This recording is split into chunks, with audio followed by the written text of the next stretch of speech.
வேண்டும். கர்த்தருக்கு பயந்து நாம் கர்த்தரை ஆராதிக்க வேண்டும். பயத்தோடும் பக்தியோடும் நடுக்கத்தோடும் ஆண்டவரை சேவிக்கிறவர்களாய், ஆண்டவரை ஆராதிக்கிறவர்களாய் இருக்கணும்.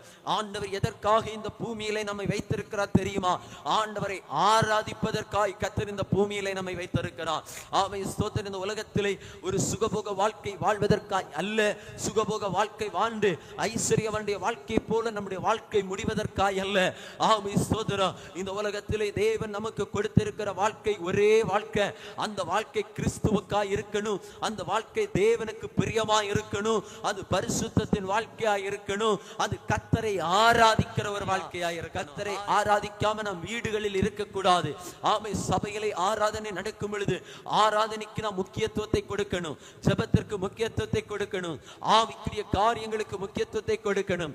எந்த ஒரு குடும்பம் ஆராதனைக்கு தன்னுடைய வாழ்க்கையிலே கர்த்தரை ஆராதிக்கிறதுக்கு முக்கியத்துவத்தை கொடுக்கிறார்களோ கர்த்தர் அவருடைய குடும்பங்களை வாளாக்காமல் தலையாக்குவார், கீழாக்காமல் மேலாக்குவார். நிச்சயமாய் அவர்கள் ஆசீர்வதிக்கப்பட்டிருப்பார்கள்.